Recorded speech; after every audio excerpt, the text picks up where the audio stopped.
Assalamualaikum warahmatullahi wabarakatuh. Ila Nabi Rasulullah sallallahu alaihi wasallam summa alihi al-kiram wa ashabihi al-kiram uzul hadha kitab al-Fatihah. A'udzu billahi minasy syaithanir rajim. Bismillahirrahmanirrahim.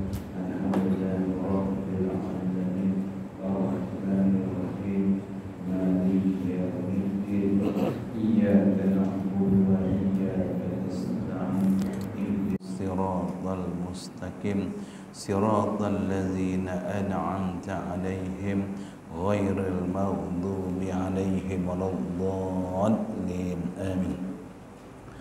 Bismillahirrahmanirrahim. Alhamdulillahi rabbil alamin. Wassalatu wassalamu ala asyrafil mursalin wa ala alihi wa sahbihi ajma'in. Allah ya alim allimna min ilmika ma tarda bihi anna wa la tu'akhizna bima ta'lamuhu minna. Ya alim khalliqna bi khuluqin ilmin wa haqqiqna bi haqa'iqil ilm. Allahumma salli wa sallim wa barik ala maulana Muhammadin nur al-muslimin sali bi nurihi wa ala alihi kalam hatin wa nafasin dama wasi'ahu ilmuka amin. Rabbana atina fid dunya hasanah wa fil akhirati hasanah wa qina azaban nar. Wa sallallahu ala sayyidina Muhammad wa ala alihi wa sahbihi wa sallam. Alhamdulillahi rabbil alamin. Bismillahirrahmanirrahim. Menyambung kembali kitab Tanbihul Ghafilin yang kita telah setuju bahawa pada minggu pertama kita baca kitab Tauhid, minggu ketiga kita baca kitab Tanbihul Ghafilin. Masih lagi dalam tajuk iaitu sabar menghadapi bala dan kesukaran. Betul eh? Qala Rasulullah sallallahu alaihi wasallam wa ruya annahu lamma nazala qawluhu ta'ala man ya'mal su'an yujza bihi qala Abu Bakr radhiyallahu anhu ya Rasulullah kaifal farahu ba'da hadhihi al-ayah. Faqala Rasulullah sallallahu alaihi wasallam ghafarallahu laka ya Abu Bakr alasta tamradu alaysa yusibuka al-adha alaysa tansabu alaysa tahzan hadza mimma tuzawna bih. Yani innal jami'a ma yusibuka yakunu kaffaratun li dzunubika. Diriwayatkan bahawa ketika turun ayat A'udzubillahi minasyaitonir rajim may ya'mal su'an yujza bihi. Siapa yang membuat dosa pasti dibalas menurut dosa itu. Sayyidina Abu Bakar radhiyallahu anhu berkata, "Ya Rasulullah, bagaimana aku dapat bergembira setelah ayat ini?" Di mana orang yang berdosa akan dibalas akan setiap dosa tersebut dengan azab Allah Subhanahu wa taala. Jadi kita ni tak lari daripada buat dosa. Banyak dosa kita.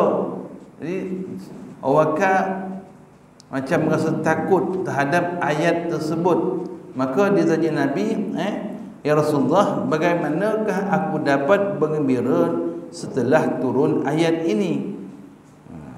Dijawab Nabi, Rasulullah SAW menjawab, ghafarallahu laka ya Abu Bakr alasta tamradu alaysa yusibuka adza alaysa tansabu alaysa tahzan fahadha mimma tuzawna bih. Maka dijawab oleh Nabi sallallahu alaihi wasallam, semoga Allah mengampunkan bagimu hai Abu Bakar. Hai Abu Bakar, tidakkah engkau sakit? Tidakkah engkau menderita gangguan? tidakkah engkau lelah, tidakkah engkau berduka cita? Maka itu semua dari apa yang akan dibalas, yakni semua yang terkena padamu itu sebagai penebus dosa-dosa. Ini hadis ini memberi keringanan kepada kita lah. Harapan kayak kita. Walaupun kita banyak melakukan dosa, Nabi sebut setiap kali kita didatangkan dengan penyakit, dengan penat, berkojo dan sebagainya, tuan-tuan, semua itu adalah sebagai penebus dosa yang telah kita lakukan. Dengan syaratnya kita bersabar dengan segala apa ujian yang Allah berikan kepada kita tersebut. Kok mengeluh tuan, tak ada orang tambah rasa. Tuan sakit mengeluh, habis kan, tak ada orang, Allah tambah rasa tuan ni. Tapi kalau tuan bersabar dengan penyakit yang Allah hadap ke tuan tersebut, maka insya-Allah Allah akan hapuskan setiap dosa-dosa kecil yang telah kita lakukan tersebut. Sebab bagi kalau kita tengok orang-orang tua kan, kadang-kadang datang dengan penyakit yang stroke ke, penyakit-penyakit yang menderita lah, macam kanser ke apa ke, suruh dia sabar. Dengan kesabaran tersebut akan menjadi penebus dosa-dosa mereka tersebut. Cakap tenang kan? Ali bin Abi Talib radhiyallahu anhu telah berkata, "Lamma nazalat hazil ayah, kharaja alaina Rasulullah wa qala qad unzilat alayya ayatan hiya khairun li ummati min dunya wa ma fiha." Thumma qara hadhihi al-ayah man ya'mal su'an yujza bihi. Thumma qala innal 'abda idza aznaba zanban fatusibuhu shiddatun aw bala'un fid dunya fallahu akramu min ay yu'azzibuhu thaniyan. Maksudnya ketika ayat ini turun, maka Nabi SAW keluar dan bersabda, qad unzilat alayya ayah hiya khairun li ummati minad dunya wa ma fiha. Nabi bersabda, telah turun kepadaku ayat yang bagi umatku lebih baik dari mendapat dunia dan seisinya. Lalu Nabi SAW telah membaca ayat tersebut, man ya'mal su'an yujza bihi. Siapa buat dosa akan dibalas dengannya. Kemudian Nabi SAW telah bersabda, innal 'abda iza aznaba zamban fayusibuhu shiddatun aw bala'un fid dunya fallahu akramu min ay yu'azzibahu thaniya. Sesungguhnya seorang hamba itu jika berbuat dosa lalu menderita bala di dunia, maka Allah tidak akan menyiksanya kedua kali. Kali kedua, yakni kemurahan Allah tidak akan menyiksa hambanya untuk dua kali. Faham tak? Maksudnya kalau kita orang tu ditimpa dengan sakit yang amat menderita, stroke 10 tahun ke 20 tahun ke, terlantar atas katil, sakit jantung ke, sakit apalah, dia sabar dengan datangnya penyakit tersebut, maka dia akan menjadi kafarah, yakni penembus bagi dosa-dosa yang pernah dilakukan. Dan kemudian orang ini tidak akan diazab oleh Allah untuk kali kedua. Maksudnya Allah takkan bila dosa dah habis, takkan kau masuk neraka, mesti masuk syurga Allah Subhanahu wa taala. Sebab apa? Sebab kesabaran dia menanggung akan segala ujian yang datang oleh Allah Subhanahu wa taala. Jadi jangan kita bersedih atas penyakit kita tersebut. Sabar. Sabarlah insya-Allah. Nak sabar tu bukan senang. Memang sebut sabar tu senang tuan. Tapi nak sabar tu bukan senang. Tapi kita mohon kepada Allah akan Allah berikan kesabaran kepada kita.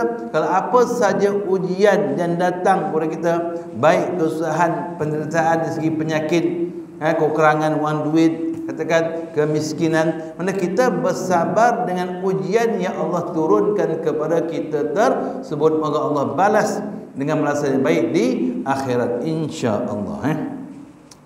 Abu Las berkata, seorang tidak akan dapat mencapai tingkat orang-orang yang baik, maknanya tidak akan mendapat darjat para aulia ila salihin kecuali dengan sabar atas penderitaan, kesukaran dan gangguan.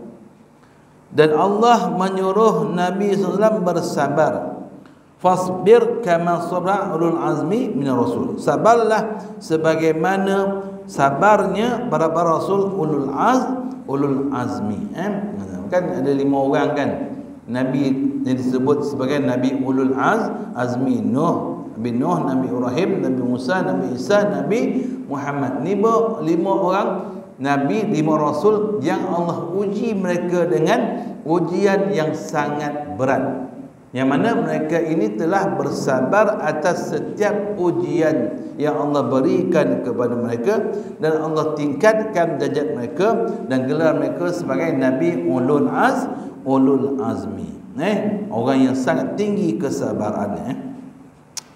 Khabbab bin Al-Arad radhiyallahu anhu berkata, kami datang kepada Nabi SAW yang sedang bersandarkan serbatnya di bawah naungan Kaabah.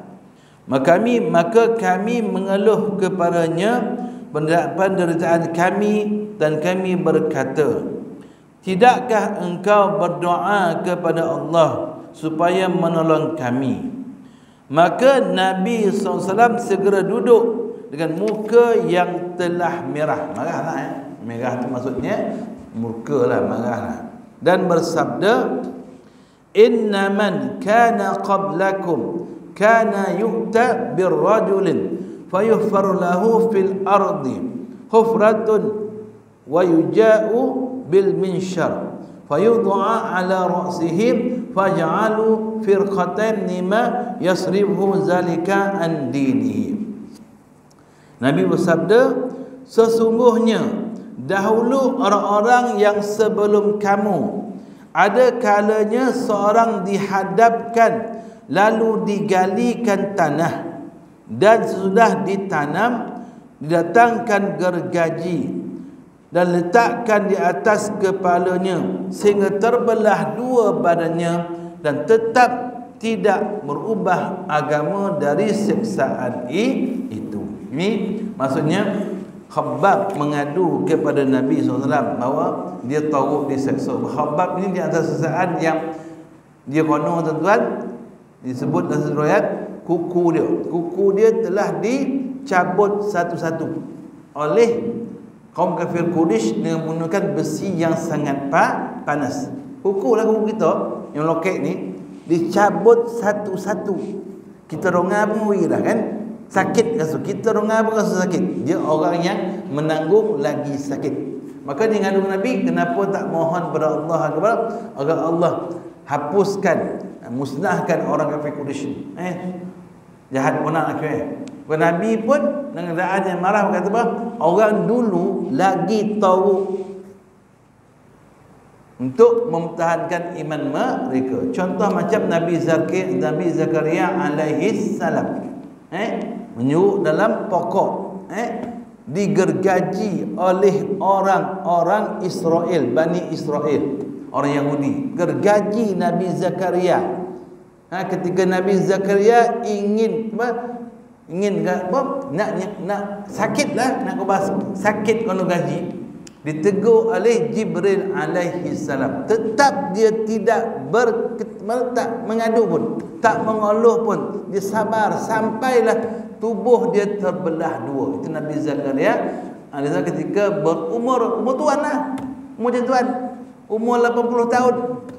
Kan Nabi Zakaria Nabi yang lembek dapat anak. Dia dapat anak umur Nabi tuan. Nabi dapat anak. Nabi Zakaria dapat anak umur dia 90 tahun. 20 tahun kan. Allah nak bagi dia anak semua, bini dah menopause, dia boleh beranak. Itu antara mujizat lah, mujizat yang Allah turunkan kepada Nabi Zakaria alaihi salam. Ketika mana orang Yahudi kejar dia yang jahat-jahat tu, bolah Nabi Zakaria, bolah 2. Bayangkanlah, untuk mempertahankan iman dia kepada Allah Subhanahu wa taala. Tak sikit pun tak rasa aduh sakit kau terhadap siksaan tersebut. Allah datangkan kegembiraan, datang nampak syurga tu hilang. Yang kisah budak tu kan, budak kayak Palestin tu kan, tengok tak video tu kan, ketika mana budak Palestin tu nak tengah nazak ni, ayah dia pangku dia, dia pandang ke atas, dia tak nampak abah dia, tapi dia dengar suara abah. Dia dengar suara abah dia, tapi tak nampak abah dia. Sebab ketika itu dia tengah memandang, dia ternampak taman-taman yang cantik dia lihat sekarang, penuh dengan keindahan dan kenikmatan. Terus senyum abah boleh senyum, anak meninggal ni, tapi boleh pun senyum sebab tahu anaknya mati syahid. Mana Allah telah sediakan syurga bagi anak syurga tersebut. Baik, itu kisah Habab yang mana mengadu ke Nabi tentang bala yang dikono ke idolah, yang Allah yang orang kafir Quraisy seksa dia, dia mengadu. Humaid dari Anas bin Malik radhiyallahu anhu berkata, Nabi SAW bersabda, yu'ta yaumal qiyamah bi'an'ami ahli ardi fayuqmasu fin nari ghamsatan fayukhraju aswada mukhtariqan fayuqal lahu hal marra bika na'im qaddu iz kuntu fiha fayaqul la lam azil fi hadzal bala munzu khalaqani wa yu'ta bi ashaddi ahli dunya bala'an fayuqmasu fil jannah ghamsatun ya'na yadkhulu fiha sa'atun fayukhruju ka'annahu al-qamaru lailatal badri fayuqalu hal marra bika shiddatun qad fayaqul la lam azal fi hadzal na'im munzu khalaqani. Sabda Nabi sallallahu alaihi wasallam, akan dihadapkan pada hari kiamat orang yang paling mewah di atas bumi, orang yang paling kaya lah, paling mewah maksudnya orang yang paling kaya ke bumi ni, ketika mana Allah hadapkan dia di hari kiamat, lalu dicelupkan ke dalam neraka sejenak. Orang paling kaya siapa? Paling kaya lah ni, dicelupkan Allah dalam api neraka Allah sekejap je, maka keluar berupa hitam terbakar, lalu ditanya, pernahkah engkau merasakan kesenangan ketika engkau di bumi dahulu itu? Jawabnya tidak. Hilang. Kena colok sekejap dalam neraka Allah.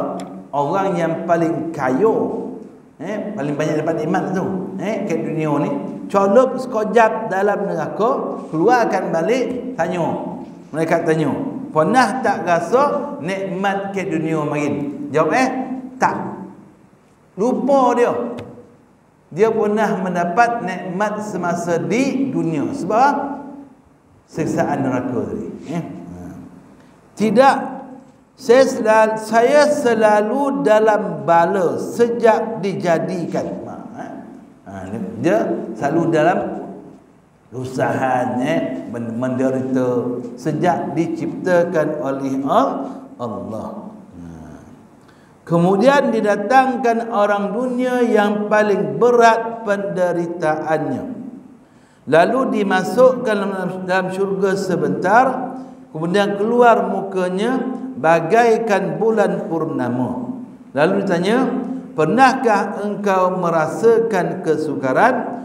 Jawabnya tidak. Saya dalam kesenangan dan nikmat sejak dijadikan.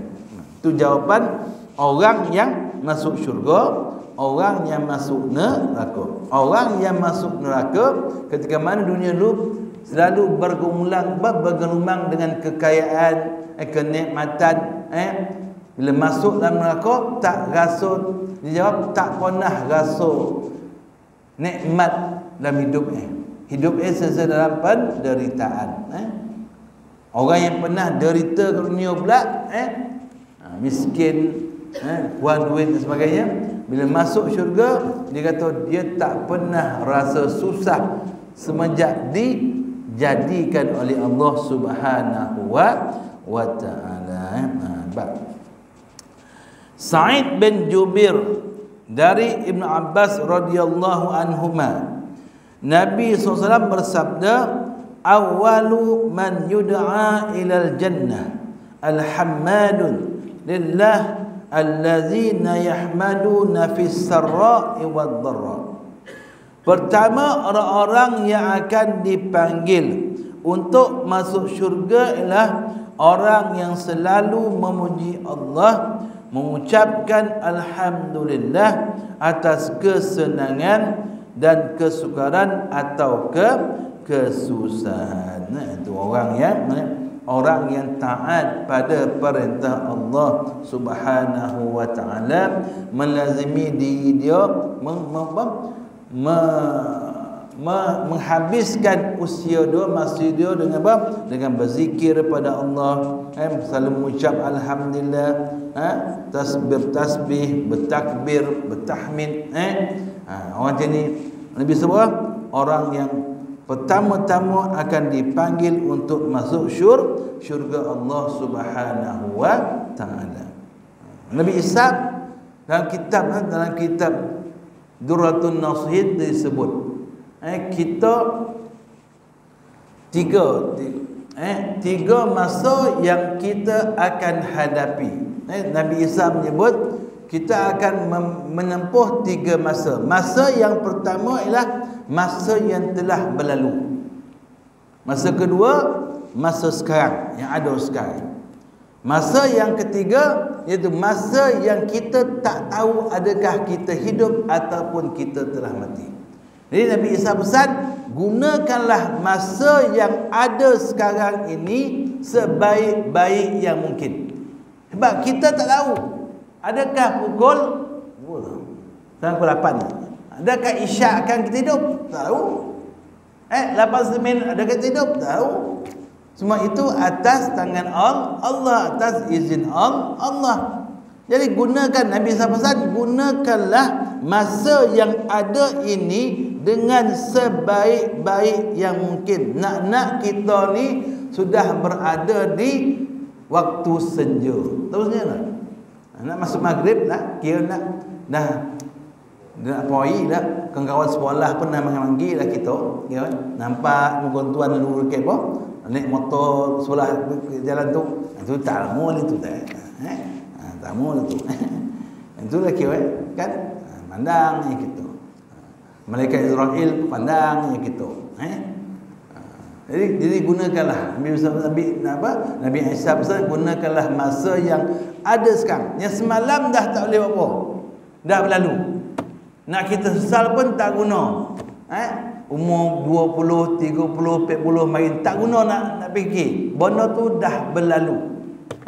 Nak isi pun tak guna dah. Kita dah isi mungkin dengan perkara-perkara yang tak baik dan sebagainya. Biarkan.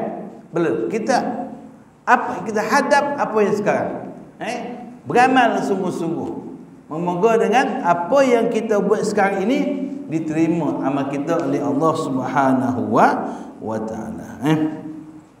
Maka seharusnya seorang hamba sabar atas apa yang menimpa pada dirinya dari kesukaran, dan mengetahui bahawa apa yang dihindarkan oleh Allah daripadanya dan bala itu lebih banyak, dan mengucapkan alhamdulillah atas itu. Juga seorang mukmin harus bertauladan kepada Nabi sallallahu alaihi wasallam dan memperhatikan bagaimana kesabaran Rasulullah SAW menghadapi gangguan kaum musyrikin. Apa saja ujian kita hari ini tuan-tuan, tak sama, tidak akan menyamai apa yang pernah Nabi rasai ujiannya. Hari ini kita tak rasa. Kita Islam, adakah kita pernah dipaksa keluar Islam, kena bunuh dan sebagainya? Tak ada. Zaman Nabi Maid, mengenai sahabat-sahabat Nabi terpaksa mempertahankan iman mereka, sanggup dibunuh dan sebagainya. Kalau kita baca kisah-kisah mereka, bagaimana seteruknya siksaan yang mereka hadapi ketika orang kafir Quraisy menyiksa mereka tersebut. Kau depan kita lah saat tu tak sanggup kita tengok. Jadi apa saja ujian yang kita hadapi ini, maka itu semua kecil. Maka cubalah kita hadapi ujian tersebut dengan sabar. Semoga dengan kesabaran kita tersebut akan menjadi kafarah bagi dosa-dosa yang pernah kita lakukan. Amru bin Maimun dari Abdullah bin Mas'ud radhiyallahu anhu berkata, ketika Rasulullah sallallahu alaihi wasallam di muka Kaabah, Abu Jahal dan kawan-kawannya sedang duduk. Padahal kemarinnya telah disembelih beberapa ekor kambing.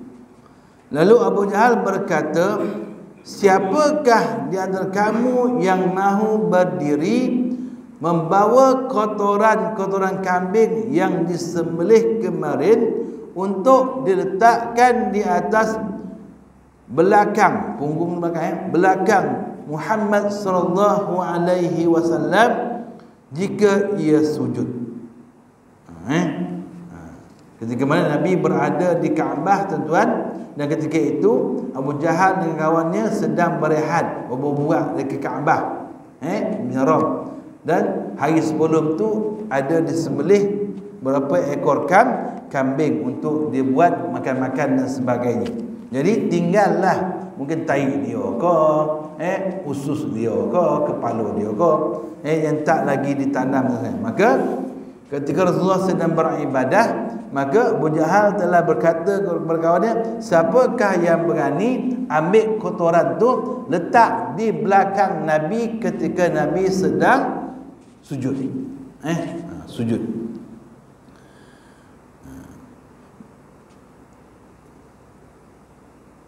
Dan ketika maka bangkit orang yang paling celaka.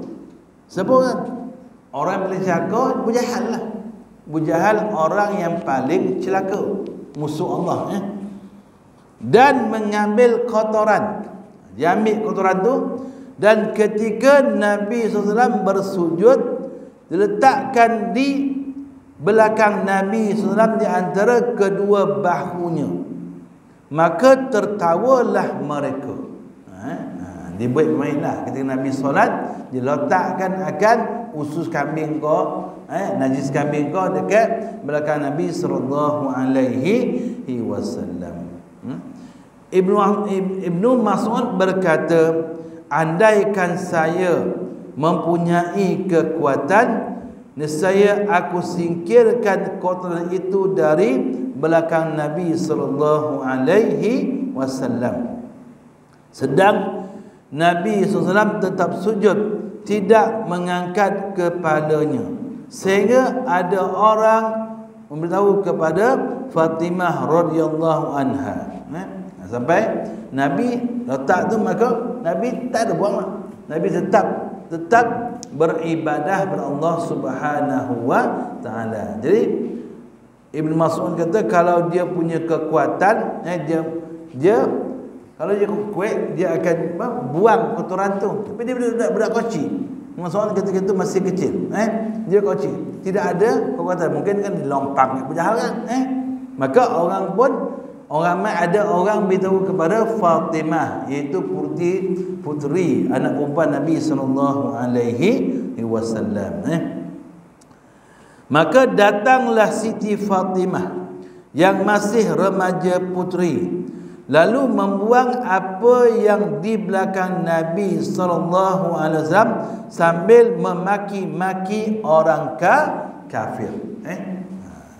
Itu Siti Fatimah, Siti Fatimah putri bangsu Nabi SAW. Dan setelah selesai Nabi SAW dari sembahyangnya, beliau berdoa dengan suara keras, berdoa, Allahumma alaika bi Quraisy, Allahumma alaika bi Quraisy, sebanyak 3 kali. Dan ketika mereka mendengar doa Nabi SAW, itu segera mereka diam ketakutan. Dan Nabi SAW telah berdoa, Allahumma alaika bi Abi Jahlin wa Uqbah wa Utbah wa Syaibah wal Walid bin Al-Mughirah wa Umayyah bin Khalaf. Ya Allah, binasakan bangsa Quraisy sebanyak 3 kali. Ya Allah, binasakan Abu Jahal, Uqbah, Al-Walid bin Al-Mughirah dan Umayyah bin Khalaf. Itu doa Nabi selepas Nabi selesai solat. Abdullah bin Mas'ud radhiyallahu anhu berkata, demi Allah yang mengutuskan Nabi Muhammad sallallahu alaihi wasallam, semuanya telah mati dalam perang Badar. Mungkin perang Badar lambat lagi lepas Nabi doa tu. Tapi orang yang buat jahat ke Nabi ni semua mati dalam kafir ketika dalam peperangan Badar. Itu perang yang pertama dalam Islam. Abu Jahal lagi pula kan. Abu Jahal lagi lah Allah malu Abu Jahal. Abu Jahal telah dibunuh oleh kanak-kanak yang berusia 13 tahun. Yang hati mereka kental, mereka bunuh Abu Jahal dalam perang Badar dan membunuh Abu Jahal. Itu kisah Nabi yang sabar dalam menghadapi kerenah ataupun kelakuan orang-orang kafir Quraisy yang sentiasa mengacau orang Islam dalam beribadah dan berdakwah kepada Allah Subhanahu wa taala. Abdullah bin Al-Haris meriwayatkan dari Ibn Abbas radhiyallahu anhuma berkata, maksudnya seorang Nabi alaihi salam mengeluh kepada Tuhan, mengeluh kepada Allah, ya Allah, mengapa seorang hamba yang mukmin taat kepada perintah-perintahmu dan menjauhi larangan-laranganmu, engkau hindarkan daripadanya dunia dan engkau hidangkan untuknya ujian bala. Ada riwayat daripada Ibn Abbas disebut bahawa seorang Nabi Bani Israel telah berdoa pada Allah, mengadu pada Allah, kenapa orang mukmin yang taat, yang patuh pada perintah Allah dan meninggalkan segala Allah, Allah tak bagi mereka dunia.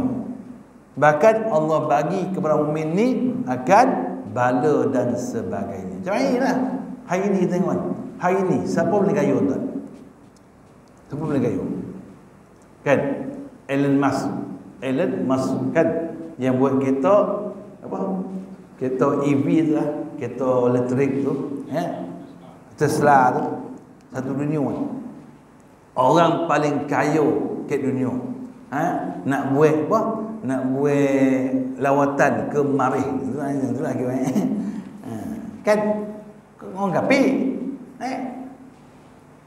Rothschild-nya orang Yahudi tu semua bank dunia dia punya. Islam punya ada. Orang Islam pula yang kaya-kaya pula menyokong orang Yahudi dan sebagainya. Kan orang Islam yang taat miskin. Hidup dalam keadaan kemiskinan, susah hidup, diberi ujian yang banyak oleh Allah Taala. Tentulah ini yang disebut hadis ni, orang Muslim yang taat, kenapa Allah berikan mereka dengan ujian bala dan sebagainya.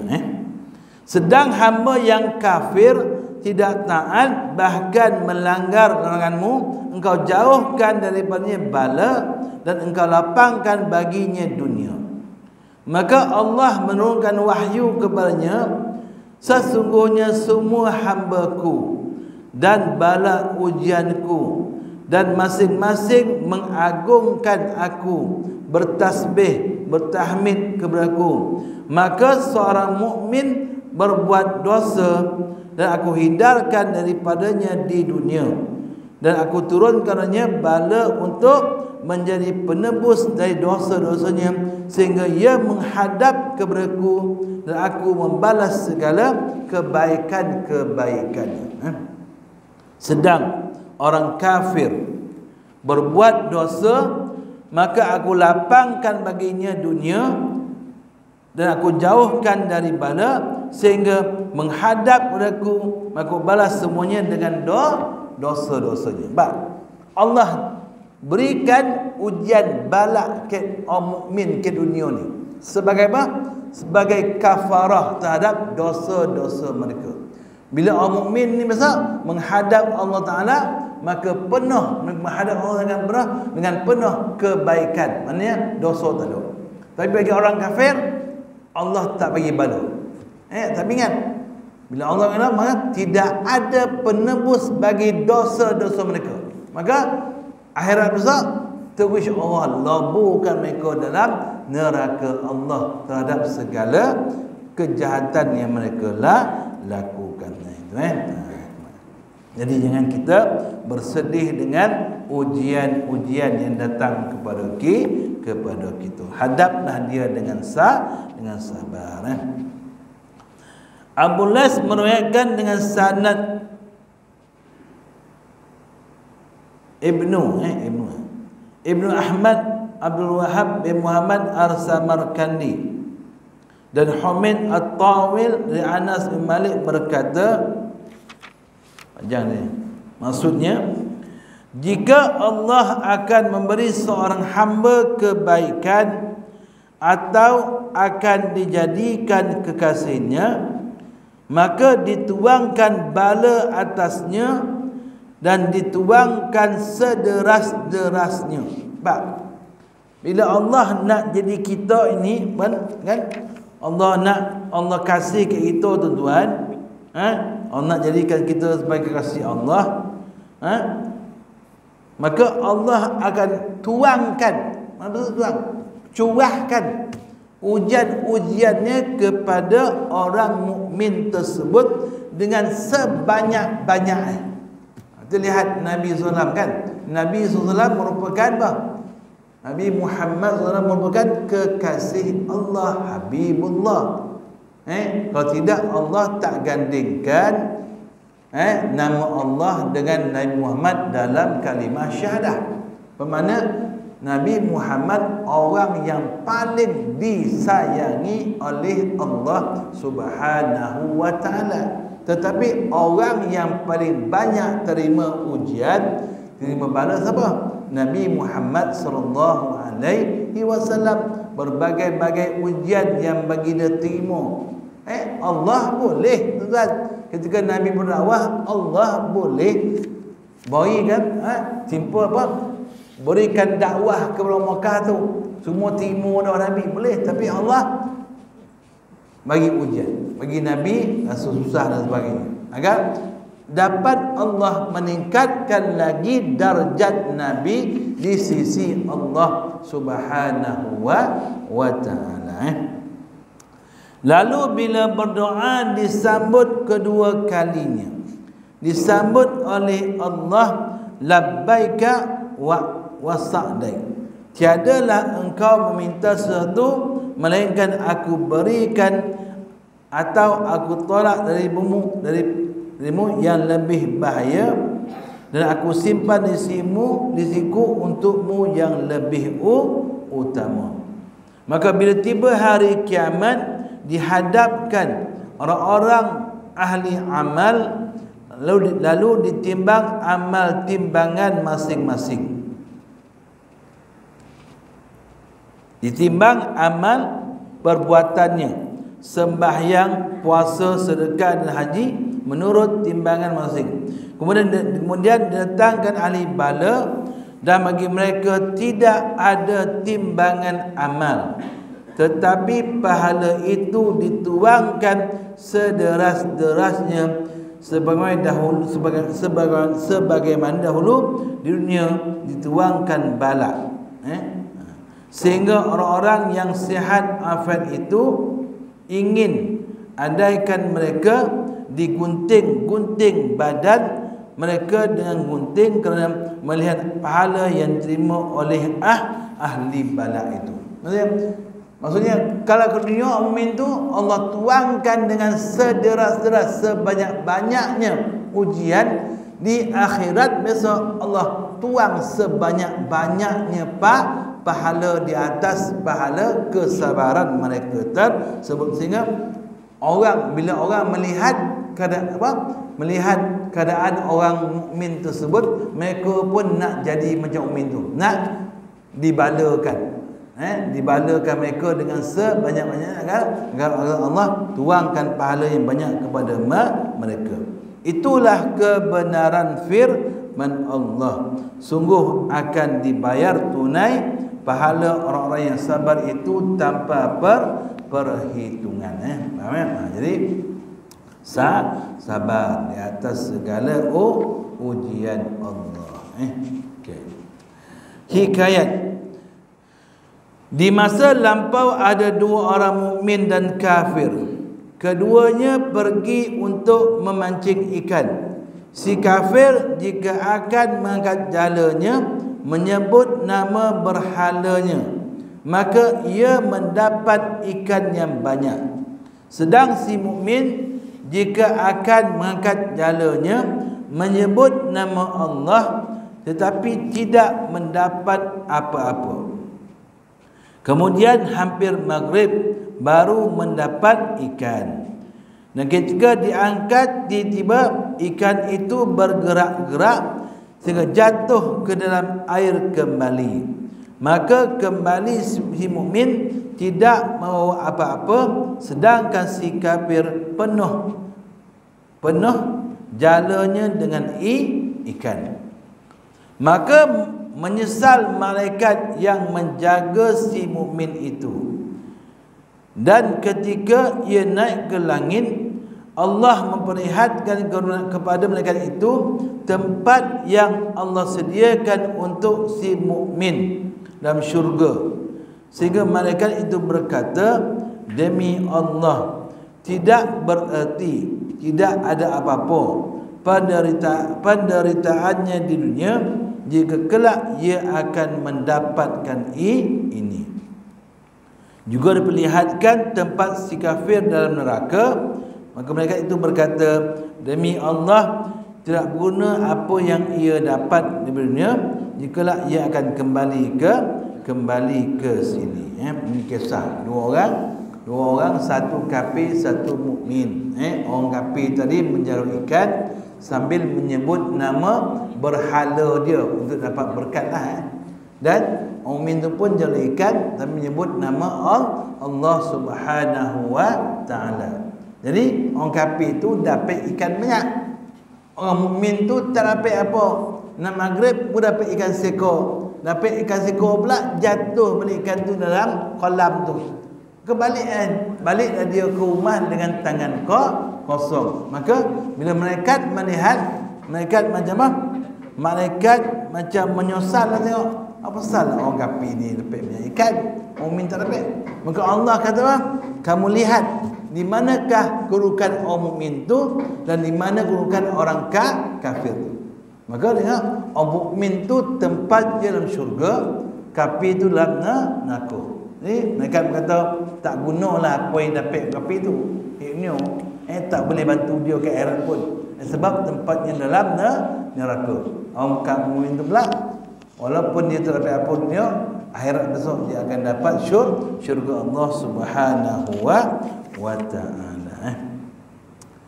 Satu kisah dan pada hari kiamat Allah akan menolak alasan 4 orang dengan 4. menolak alasan orang kaya dengan Nabi Sulaiman alaihissalam jika si kaya berkata, kekayaan itulah yang menyebabkan aku sibuk sehingga tidak dapat beribadah. Maka dijawab, engkau tidak lebih kaya dari Sulaiman, tetapi kekayaannya tidak melupakannya dari ibadah. Itu adalah doa Nabi Sulaiman kepada Allah. Nabi Sulaiman minta apa kepada Allah? Beri apa? Jangan ada orang yang paling kaya, yang paling hebat kecuali aku di dunia. Allah beri kepada Nabi Sulaiman alaihi salam. Itu sebab ketika akhirat besok, Nabi Sulaiman adalah Nabi yang terakhir masuk syurga sebab banyak kekayaannya. Jika hamba saya berkata, kerana saya sebagai hamba saya, maka tidak dapat bebas untuk beribadah kepadamu. Jawab Allah, Yusuf alaihi salam menjadi hamba saya, tapi kehambaannya tidak menghalangnya untuk melakukan ibadah. Nak khabar? Sebab kaya dia sibuk, tak boleh dia beribadah. Allah jawab, Nabi Sulaiman lagi kaya, dapat dia ibadah. Kalau kita khabar, sebab dia miskin, dia tak ada duit, dia hamba, maka tak dapat, sebab ada perintah tak dapat ibadah. Allah jawab balik, Yusuf lagi pula, Yusuf hamba, tapi walaupun macam tu dia dapat juga beribadah kepada Allah Subhanahu wa taala. Dan terhadap orang miskin dengan Nabi Isa alaihissalam, jika si miskin berkata, kemiskinanku itulah yang menghalangku untuk beribadah kepadamu, maka dijawab, engkau tidak lebih miskin dari Isa alaihissalam. Isa tidak terhalang untuk melakukan ibadah. Ni kita lah, kita miskin, dapat dan serokara tu bulan dan kayu so. Itu bukannya penghalang. Tak kira miskin tetap boleh dapat untuk melakukan amal ibadah dan tidak ada excuse.